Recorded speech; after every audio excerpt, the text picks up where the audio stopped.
The year was 1847, and the dusty streets of Millbrook held secrets darker than the coal mines that surrounded the town. Abigail Hawthorne dragged her broken leg behind her as she begged for coins, her husband's cruel voice echoing in her mind. She had no idea that watching her from the general store window was a man who would change everything.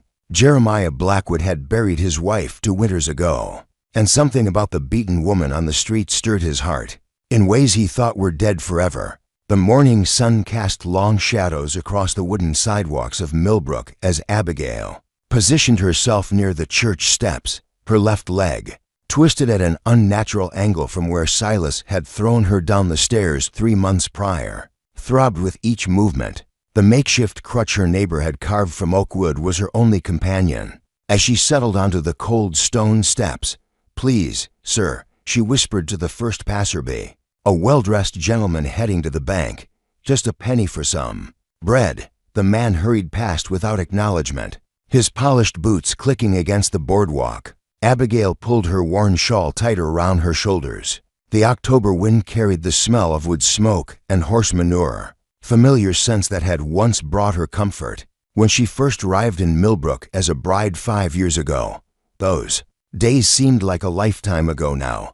She remembered how Silas had courted her back in Independence, Missouri, with his charming smile and promises of a good life in the Colorado Territory. He had spoken of gold prospecting and building a ranch, of children running through fields of wildflowers.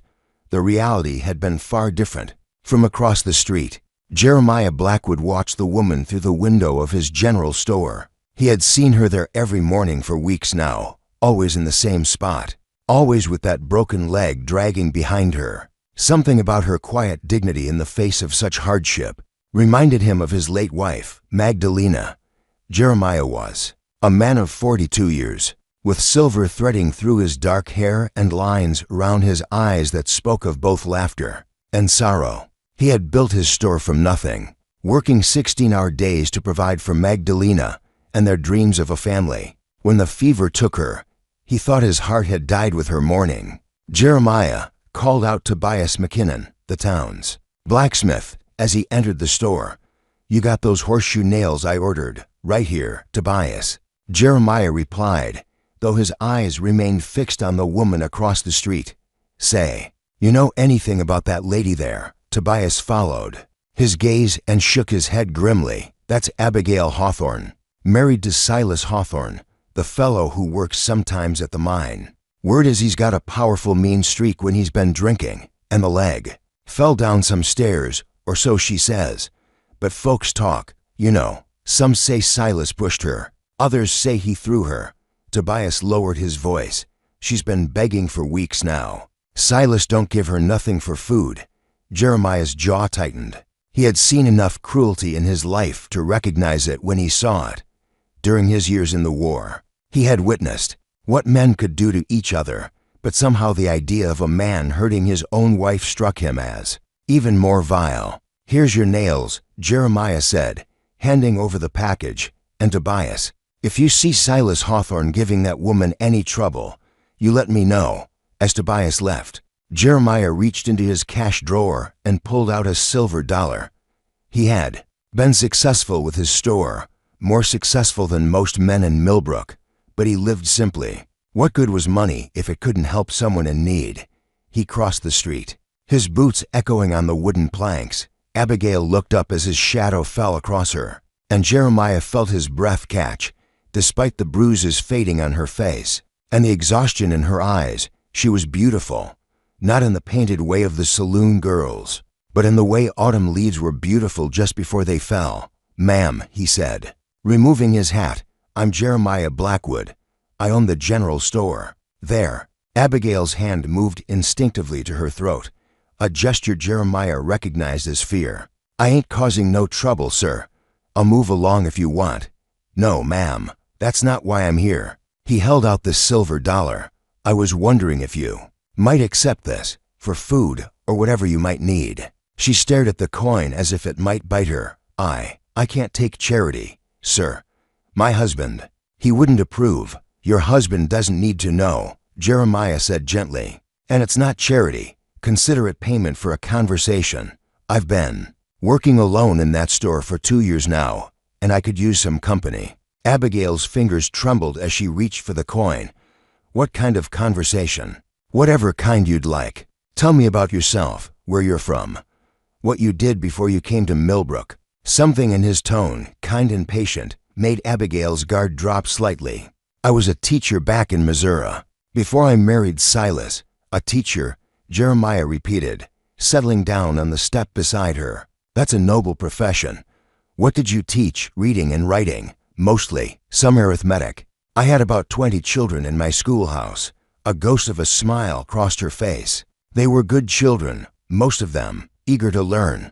"Why did you stop teaching?" The smile faded. "Silas said it wasn't proper for a married woman to work. He said he would provide for me." She looked down at her broken leg.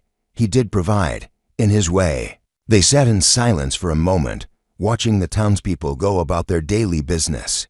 A wagon rolled past, loaded with supplies for the mine. Mrs. Garrison from the boarding house swept her front porch, nodding politely to Jeremiah. "You know," Jeremiah said carefully, "I've been thinking about hiring someone to help in the store. Someone who can read and write well, keep the books, maybe help customers. The pay wouldn't be much, but it would be honest work." Abigail's eyes widened. "You'd offer me work, but I can barely walk. Seems to me you're walking just fine, just a bit slower than most. And the work would be mostly sitting anyway, behind the counter. Silas would never allow it." "Silas doesn't have to know. You could work during the day while he's at the mine. Keep the money hidden." Jeremiah stood up and put his hat back on. "Think about it, Mrs. Hawthorne. The offer stands." As he walked back to his store, Jeremiah felt something he hadn't experienced in 2 years: hope. Not just for himself, but for the broken woman on the church steps who reminded him that there was still good in the world worth fighting for. That evening, Abigail sat in the one-room cabin she shared with Silas, carefully sewing a patch onto his work shirt. The silver dollar was hidden beneath a loose floorboard under her side of the bed, along with the few other coins she had managed to save from her begging. Silas stumbled through the door just after sunset, the smell of whiskey heavy on his breath. He was a large man, with thick arms from his work in the mines and a face that might have been handsome once, before drink and anger had twisted it into something cruel. "Where's my supper?" he demanded, collapsing into the only chair in the room. "I made some soup with the vegetables Mrs. Patterson gave me," Abigail said quietly, keeping her eyes on her sewing. "There's cornbread too." "Vegetables," Silas spat. "A man needs meat, not rabbit food." "What did you bring in begging today?" 37 cents. She lied smoothly. She had learned long ago that Silas would take whatever money she had and spend it on drink, leaving nothing for food or other necessities. 37 cents, he repeated mockingly. "You're about as useful as a 3-legged horse. Can't even beg proper with that busted leg." Abigail flinched at the reminder of how she had gotten her injury. Silas had been drunk, angry about losing money in a card game. She had tried to stop him from drinking more, and he had shoved her so hard she had tumbled down the cabin's front steps, her legs snapping like a dry branch. "I'm sorry, Silas," she whispered, the words automatic after years of placating his anger. "Sorry. Don't put food on the table or money in my pocket. You best figure out a way to bring in more coins, or you'll find yourself sleeping outside with the dogs." He grabbed the bowl of soup and ate in silence, leaving her to clean up after him. When he finally passed out in the chair, snoring loudly, Abigail allowed herself to think about Jeremiah Blackwood's offer. Work, real work, not begging on the streets like some common vagrant. The idea both thrilled and terrified her. She had loved teaching, had felt alive when she was helping children learn to read their first words or solve their first arithmetic problems. But Silas had made it clear that her place was in the home, serving him. The next morning, she made her way to the church steps as usual, but her mind was elsewhere. She found herself glancing repeatedly at the general store, wondering if Jeremiah had meant what he said or if it had been mere pity. Around midday, when the sun was high and most of the townspeople were inside having their dinner, Jeremiah appeared. Again, this time he carried a small package wrapped in brown paper, Mrs. Hawthorne, he said, tipping his hat. I brought you something. She accepted the package cautiously. Inside was a thick slice of ham, some fresh bread, and an apple. Her stomach growled loudly, reminding her that she hadn't eaten since the previous morning. Thank you, she said, her voice barely above a whisper. But I can't keep taking your charity. Then don't, Jeremiah said simply. Come work for me. Start tomorrow if you're willing.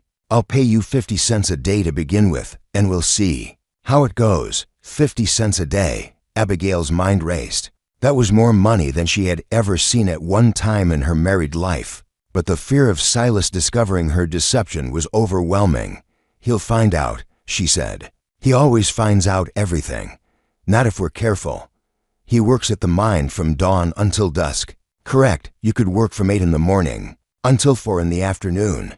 That gives you time to get home and have his supper ready. Abigail looked at the food in her hands. When was the last time Silas had brought her something to eat? When was the last time he had shown her any kindness at all? All right, she said suddenly, surprising herself. I'll try it. But if he finds out, he won't find out if we're smart about it. And Mrs. Hawthorne, if he ever hurts you again, you come to me immediately. Do you understand? She nodded, though she couldn't imagine having the courage to seek help even if Silas tried to kill her. Women in Millbrook were expected to endure whatever their husbands dealt out. That was simply the way of things. The next morning, Abigail woke before dawn to prepare Silas's breakfast and pack his lunch. Her hands shook as she braided her hair and put on her least tattered dress. She had told herself a dozen times during the night that she would change her mind, that she couldn't go through with it. But as she watched Silas trudge off toward the mine, his lunch pail swinging from his hand, she felt something she hadn't experienced in years: determination. The general store was larger than it looked from the outside. Shelves lined the walls, filled with everything from canned goods to farming tools. Behind the counter, a small desk held ledger books and a cash box. The smell of coffee and leather and new fabric filled the air. Good morning, Mrs. Hawthorne, Jeremiah said, looking up from arranging a display of ribbons. I'm glad you decided to come. I'm not sure what I'm supposed to do, Abigail admitted. Well, let's start with the basics. Can you handle money? Make change? She nodded. Mathematics had always been one of her stronger subjects. Good. And you can read and write clearly? Yes, sir. Then you're already overqualified for most jobs in this town. Here, let me show you how I organize the inventory. For the next hour, Jeremiah walked her through the store's operations. He showed her how to record sales in the ledger, how to calculate prices for bulk purchases, and how to deal with customers who wanted to trade goods instead of paying cash. Most folks around here are honest, he said, but there are a few you need to watch.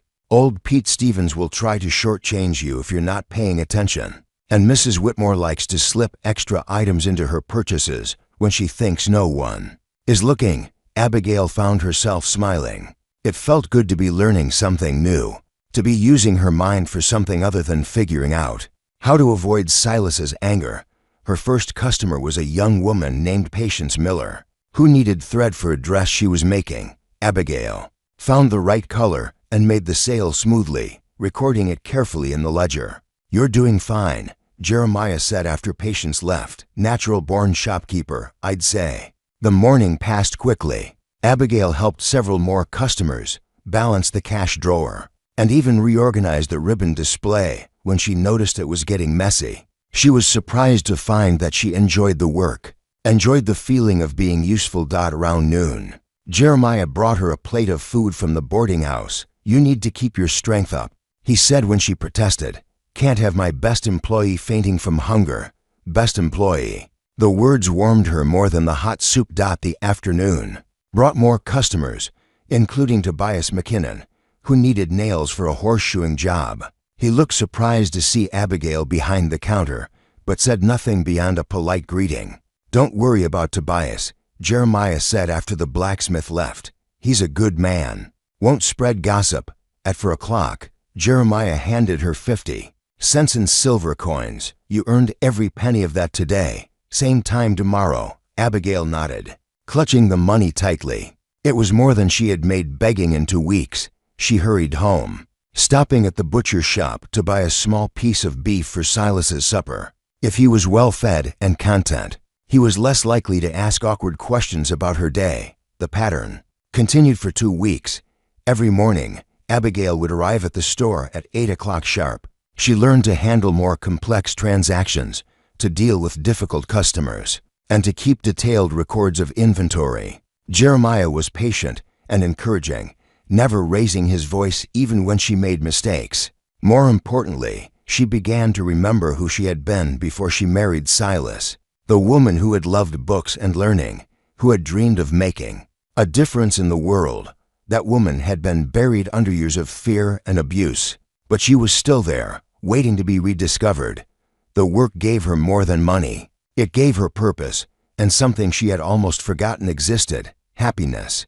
But secrets have a way of revealing themselves, especially in small towns where everyone knows everyone else's business. On a cold Tuesday morning in November, Abigail was arranging a display of winter coats when she heard heavy footsteps on the boardwalk outside. She looked up to see Silas standing in the doorway, his face dark with rage.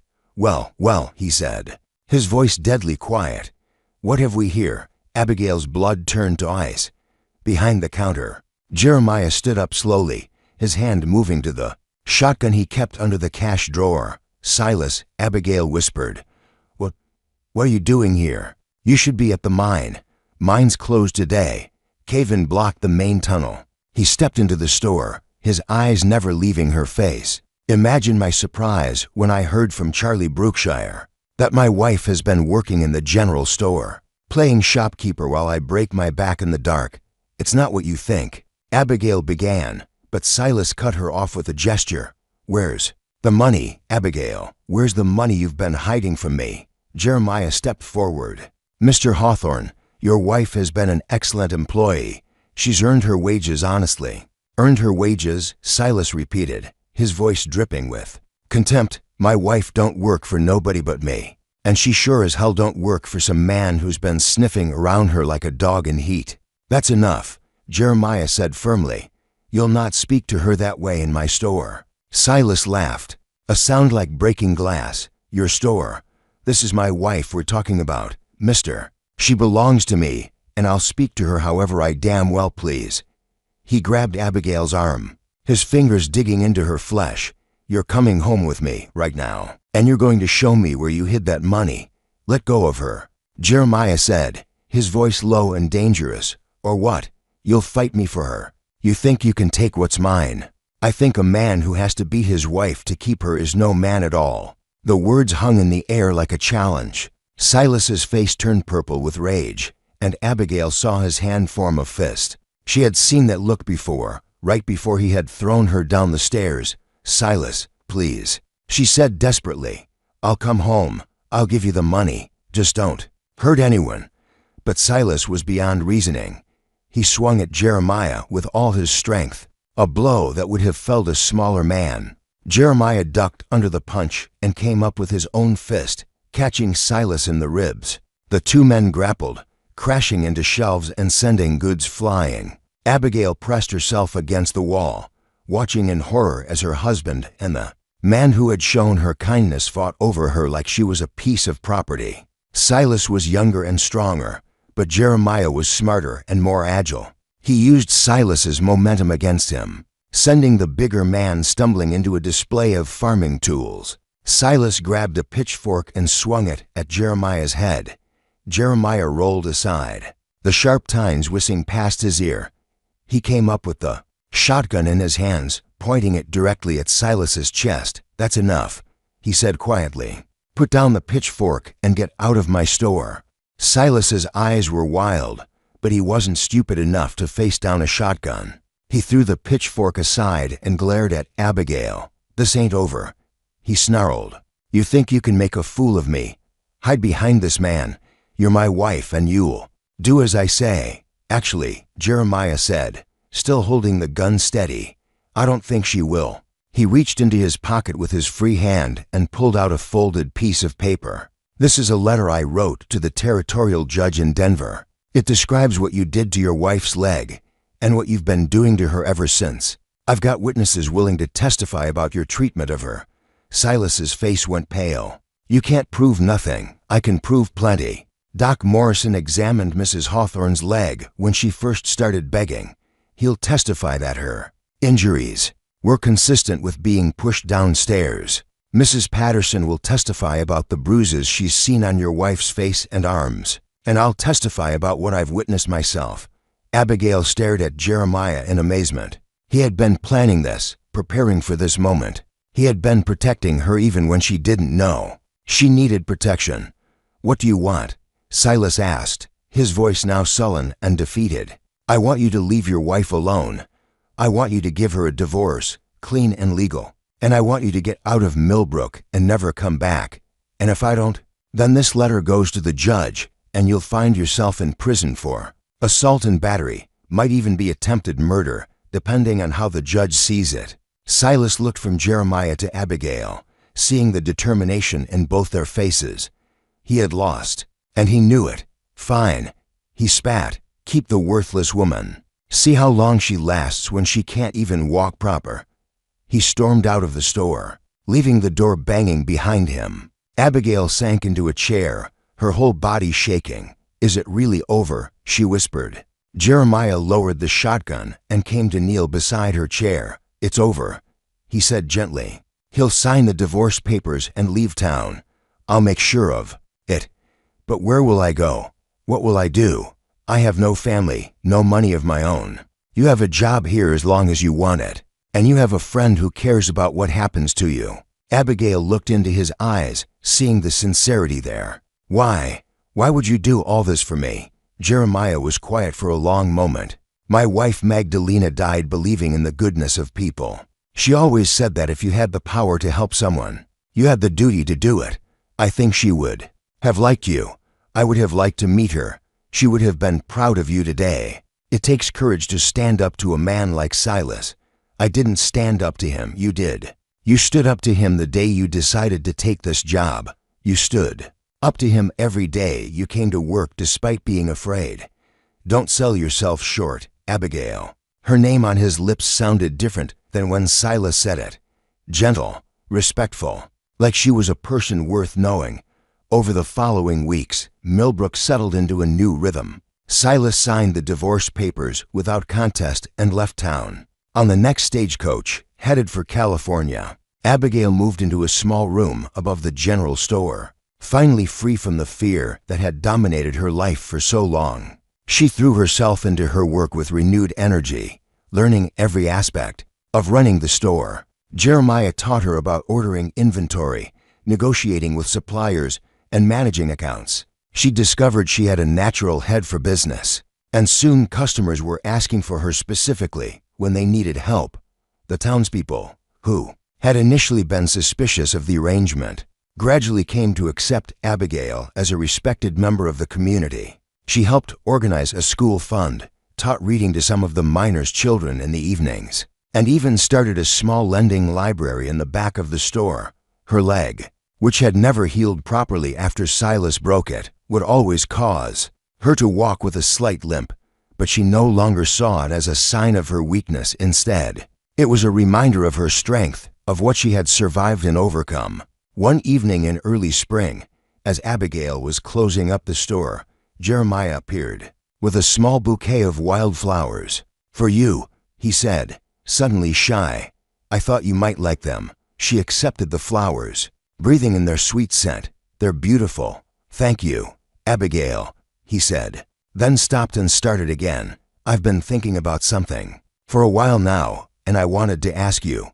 "What is it?" "I know you're still healing from everything that happened with Silas, and I know you value your independence now. But I was wondering if you might consider the possibility of us becoming more than just business partners." Abigail's heart began to race. She had been wondering the same thing, but hadn't dared to hope that he might feel the same way. "I care about you, Jeremiah," she said softly, "more than I probably should." "Why shouldn't you? You're free now, free to make your own choices about your life and your future." "Are you asking me to marry you?" "I'm asking if you'd be willing to think about it. We could take it slow, see how things develop.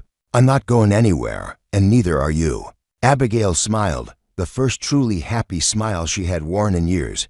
"I'd like that very much." He stepped closer, and she could see the hope in his eyes. "Really, really.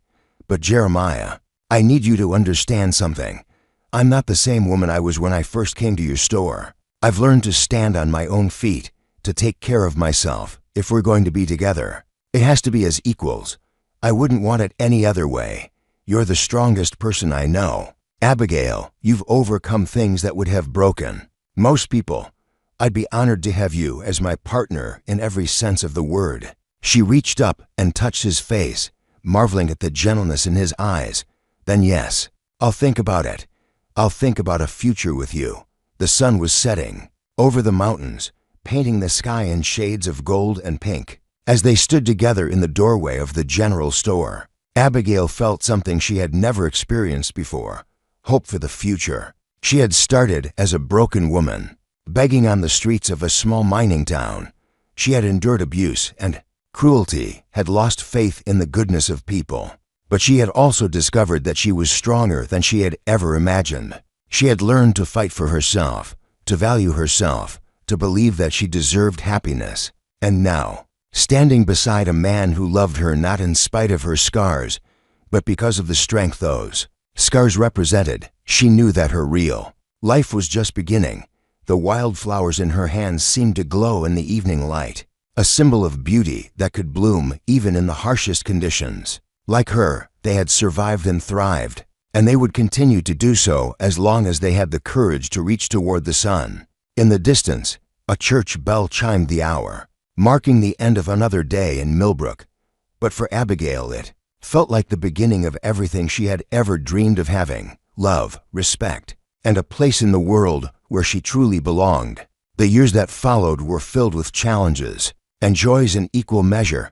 Abigail and Jeremiah were married in the spring of 1848 in a simple ceremony attended by the entire town. She wore a dress of pale blue silk that Jeremiah had ordered specially from Denver, and carried a bouquet of the same wildflowers he had given her the night he proposed. Together, they built the general store into the most successful business in Millbrook. Abigail's ideas for expansion and customer service helped them weather the economic downturns that came with the boom and bust cycles of mining towns. When the gold began to run out and people started leaving Millbrook for new opportunities, the Blackwoods adapted, turning part of their store into a trading post for travelers heading west. They never had children of their own, but Abigail found ways to nurture the next generation. She started the first official school in Millbrook, teaching reading, writing, and arithmetic to children whose parents had never learned such skills. She organized literacy classes for adults, helped establish a library,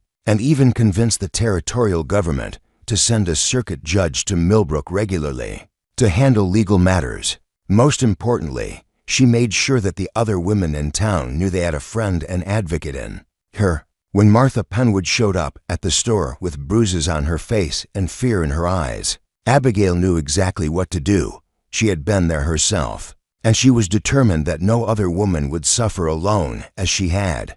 The house that Abigail and Jeremiah built together was filled with laughter and love. It became a gathering place for the community, where people came to share news, seek advice, or simply enjoy a good meal and friendly conversation. Abigail's kitchen table saw countless discussions about everything from farming techniques to territorial politics, and her opinion was sought and respected by all. As the years passed, Abigail often reflected on the journey that had brought her to this life. The broken woman who had begged on the church steps seemed like a different person now, someone from a story she had read rather than lived. But she never forgot the lessons that suffering had taught her, that strength could be found in the darkest places, that kindness could transform lives, and that every person deserved to be treated with dignity and respect.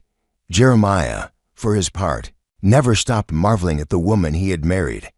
He had thought he was rescuing her, but he came to understand that they had rescued each other. She had brought light back into his life after the darkness of losing Magdalena, and he had given her the chance to discover who she was meant to be. In the end, theirs was a love story born not of passion, but of respect, not of need, but of choice. They had both learned that the strongest foundations for love were built on equality, trust, and the shared determination to build something beautiful together. And in the evenings, when the store was closed and the townspeople had gone home to their families, Abigail and Jeremiah would sit on their front porch, watching the sunset over the mountains. She would tell him about the letters she had received from former students who had gone on to become teachers themselves, or about the plans she had for expanding the school. He would share his ideas for new business ventures or read aloud from the newspapers that came in on the stagecoach. Sometimes, when the wind was just right, they could hear the sound of children playing in the distance, their laughter carrying across the valley like music, and Abigail would smile, knowing that she had played a part in giving those children the tools they would need to build better lives for themselves. The town of Millbrook eventually faded as the mining industry moved on to richer veins elsewhere, but the school that Abigail had started continued to operate, and the principles she had taught, that education was a right, that everyone deserved to be treated with dignity. That community was built on caring for one another, lived on in the hearts of those who had known her, and somewhere in the mountains of Colorado, in a small cemetery overlooking a valley where wildflowers still bloom each spring, two headstones stand side by side. One bears the name Jeremiah Blackwood, beloved husband and friend to all. The other reads Abigail Blackwood, teacher, advocate, and inspiration. Below her name, carved in simple letters, are the words she chose herself. She taught us that broken things can be made whole, and that every ending can be a new beginning, greater than. Now that you've watched the full story, we'd really appreciate it if you could rate it out of 10 in the comments. Your thoughts help us improve and ensure we're bringing you the kind of storytelling you truly enjoy.